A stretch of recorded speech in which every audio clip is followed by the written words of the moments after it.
Video like जरूर कर लीजिए और ऐसे वीडियो लगातार फ्री में पाने के लिए चैनल को तुरंत सब्सक्राइब कर लीजिए और बेल आइकन को जरूर टैप कर लीजिए ताकि आगे भी सारे वीडियो आपको मिलते रहे। यूट्यूब में फॉलो करते हैं तो प्लीज ये वाला फ्री टेलीग्राम चैनल जरूर ज्वाइन कर लीजिएगा। सारे नोटिफिकेशन सारे अपडेट यहीं पे आते हैं, ध्यान रखिए। Hello everyone, welcome to study for civil services. I am Ichha Mishra और ये वीडियो सीरीज हमारी चल रही है यूपी पीसीएस मेंस के लिए मोस्ट इंपॉर्टेंट क्वेश्चंस की। इस सीरीज के अंतर्गत हम क्वेश्चंस को बाइलिंगुअल डिस्कस कर रहे हैं। अगर आप हिंदी मीडियम के हो या इंग्लिश मीडियम के, दोनों लोग ही इससे बेनिफिट ले सकते हैं। एंड इसको स्टार्ट करने से पहले मैं आपको बताना चाहूंगी कि आप हमारे पेड ग्रुप से जुड़ सकते हैं। साथ में यूपी पीसीएस द्वारा कंडक्ट कराए जा रहे एग्जाम्स जैसे पीसीएस, आरओ, बीईओ के लिए क्रैश कोर्सेज अवेलेबल हैं। आप इनको ज्वाइन कर अपने सिलेक्शन के चांसेस को बढ़ा सकते हैं। इसके साथ ही यूकेपीएससी, एचसीएस और बीपीएससी के लिए भी क्रैश कोर्सेज अवेलेबल है। इनसे संबंधित अधिक जानकारी आप गिवन नंबर्स पे प्राप्त कर सकते हैं। और अगर आपने अभी तक हमारे फ्री टेलीग्राम चैनल को नहीं ज्वाइन किया है तो इसे जल्द से जल्द ज्वाइन कर लीजिएगा ताकि चैनल से संबंधित जो भी अपडेट्स हो वो आप तक इजीली अवेलेबल हो। तो हम इसके अंतर्गत एक क्वेश्चन डिस्कस करते हैं। बेसिकली हम जीएस 1 के क्वेश्चंस डिस्कस कर रहे हैं और हमने कुछ क्वेश्चंस बीच में बाकी डिस्कस किए हैं दूसरे जीएस के। अदरवाइज हमारा अभी तक जीएस 1 पे ही चल रहा है फोकस और जो भी इसके पॉइंट्स हैं उनको कवर करने का प्रयास किया जा रहा है। तो ये हमारा क्या है, क्वेश्चन देख लेते हैं। Discuss in detail the types of rural settlements, also substantiate your answer with examples. तो अगर आप जीएस 1 का सिलेबस देखेंगे तो उसका जो लास्ट के पॉइंट्स है उनमें दिया हुआ है सेटलमेंट से संबंधित पॉइंट, और ये क्वेश्चन ऐसे पूछे भी गए हैं हमारे। तो सारे पॉइंट्स को हम कवर करें सिलेबस के, ये बहुत इंपॉर्टेंट हो जाता है क्योंकि कई सारे पॉइंट से डायरेक्ट क्वेश्चंस पूछे जाते हैं। तो रूरल सेटलमेंट को हमें बताना है डिटेल में और इसके साथ हमको इसके एग्जाम्पल्स भी देने हैं।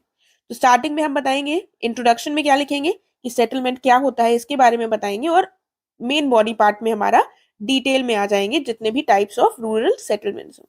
और एग्जाम्पल देना आपको आंसर में वैसे भी अच्छे मार्क्स दिलाने में बहुत ज्यादा हेल्पफुल होता है, और जब क्वेश्चन में ही मेंशन कर दिया हो एग्जाम्पल के लिए तो हमें जरूर उसका ध्यान रखना होगा। तो सेटलमेंट क्या होती है, यानी कि अधिवास। इनको देख लेते हैं। सेटलमेंट क्या होता है, यानी कि अधिवास। ये स्थायी रूप से अधिग्रहित मानव आवास स्थान होते हैं। ये एक छोटे से पूर्वे से लेकर महानगरीय शहर या फिर मेगालोपोलिस तक के आवास हो सकते हैं या फिर संबद्ध भवनों के एक समुदाय तक हो सकते हैं। तो सेटलमेंट एक छोटा सा पूर्वा भी हो सकता है जहाँ पर लोगों के छोटे छोटे घर हो, और साथ में ये बड़ी बड़ी बिल्डिंग्स तक एक लोगों का सेटलमेंट अधिवास हो सकता है। ठीक है, तो सेटलमेंट को इस तरह से हम डिफाइन करेंगे।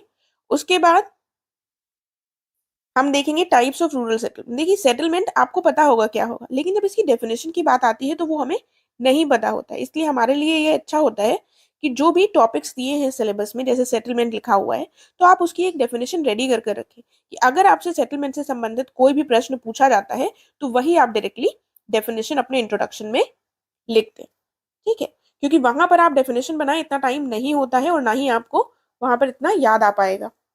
इसीलिए ये सारी चीजें याद रखनी होती हैं कि आपको अच्छे मार्क्स मिल सके और मेंस आपका क्वालिफाई हो सके। उसके बाद हम टाइप्स ऑफ रूरल सेटलमेंट्स देखेंगे अपने मेन बॉडी पार्ट में जो हमसे पूछा गया है। सबसे पहला कौन सा हो गया है टाइप ऑफ सेटलमेंट में, कॉम्पैक्ट सेटलमेंट, जिसको गुच्छित बस्तियां कहते हैं। तो गुच्छित से आपको समझ में आ रहा है गुच्छेदार ग्रामीण बस्ती घरों का एक सहन अथवा संकुलित रूप से निर्मित क्षेत्र होता है, यानी कि क्लोजली बिल्ट अप कॉम्पैक्ट रूप से जो गुच्छे के रूप में ग्रामीण बस्ती होती है उसको कॉम्पैक्ट सेटलमेंट कहते हैं। और इसमें क्या होता है, इस प्रकार के क्षेत्र में गांव में सामान्य रहने का क्षेत्र आसपास के खेत खलिहान चरगाहों से अलग होता है। कि मतलब ये जो क्षेत्र होते हैं ये अलग होते हैं और गांव में जो लोग सामान्यतः रहते हैं उनका क्षेत्र अलग होता है। और ऐसी बस्तियां आमतौर पर उपजाऊ जलोढ़ मैदानों और पूर्वोत्तर राज्यों में पाई जाती हैं, यानी कि एल्यूवियल सॉइल में ज्यादा पाई जाती हैं और जो पूर्वोत्तर राज्य है वहां पर पाई जाती हैं। कभी कभी क्या होता है कि लोग सुरक्षा कारणों से सहंत गांव में रहते हैं, यानी कॉम्पैक्ट एरिया में रहते हैं, ताकि अगर किसी तरह का खतरा हो तो वो उससे निपट सके। एग्जाम्पल के लिए मध्य भारत के बुंदेलखंड क्षेत्र और नागालैंड के जो क्षेत्र हैं वहां पर हमको ये देखने को मिलते हैं। और राजस्थान में जल की कमी के कारण उपलब्ध जो जल संसाधन है इनके अधिकतम उपयोग के लिए लोग ऐसे रहते हैं, क्योंकि वहां पर जल नहीं है प्रॉपर अवेलेबल। तो लोग अगर कॉम्पैक्ट उसमें रहेंगे तो जितनी भी रिसोर्स है उसको ज्यादा से ज्यादा उपयोग कर सकेंगे। ठीक है, तो ये हमारी हो गई गुच्छित बस्तियां यानी कि कॉम्पैक्ट सेटलमेंट।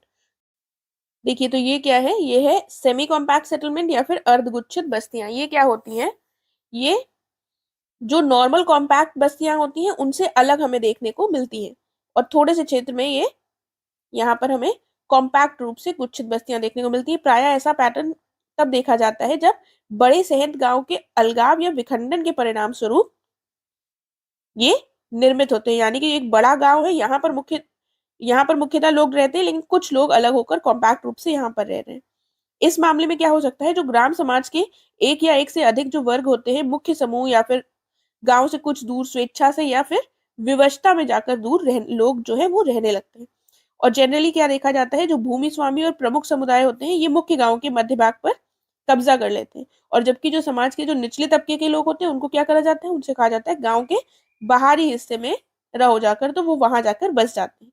और इस तरह की जो बस्तियां हैं गुजरात के मैदानी जो इलाके हैं वहां पर और राजस्थान के कुछ हिस्सों में हमको दिखाई पड़ती है।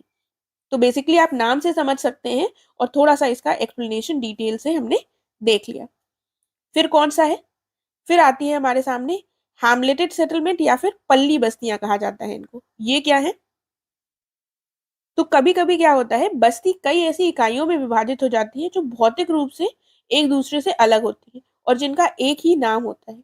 जैसे कि हम देखें कि एक बड़े गांव का ये विभाजन प्रायः सामाजिक और जातीय कारकों से ही प्रेरित होता है।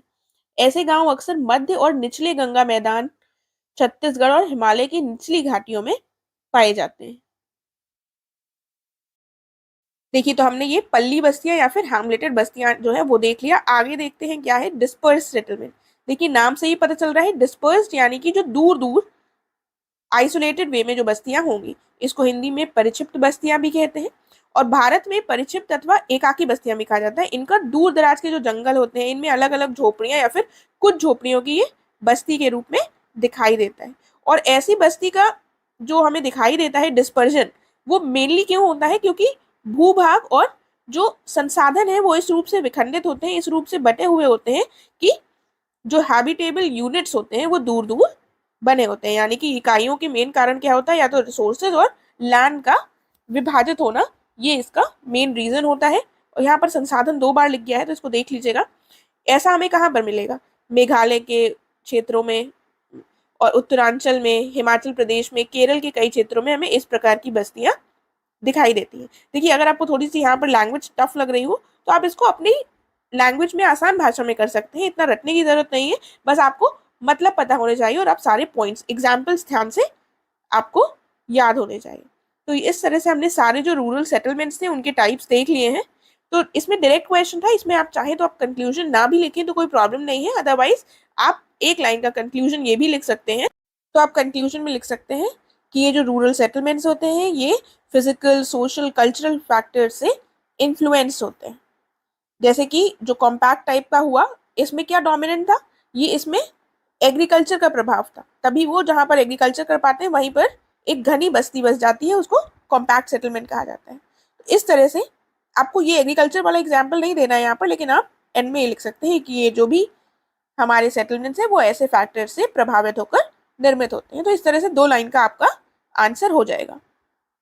और साथ में आप एक लाइन और ऐड कर सकते हैं कि ये जो सेटलमेंट्स है ये इंडिकेट करते हैं कॉम्प्लेक्स रिलेशनशिप ह्यूमन ऑक्यूपेंट्स, जो लैंड का ऑक्यूपाई करता है इंसान, और जो एनवायरमेंट है उसके बीच में एक कॉम्प्लेक्स रिलेशनशिप को भी ये इंडिकेट करता है। तो ये 2 पॉइंट्स आई थिंक एनफ होंगे आपके कंक्लूजन के लिए। इसके साथ हमारा ये कंप्लीट हो गया। इसमें कुछ भी ऐसा डिफिकल्ट नहीं है, थोड़ी सी लैंग्वेज टफ हो सकती है, लेकिन अगर आप समझने का प्रयास करेंगे तो एक ईजी क्वेश्चन है, और ऐसे पॉइंट से क्वेश्चन कई बार देखे गए। तो अब हम अपने नेक्स्ट वीडियो में मिलेंगे। Thank you so much.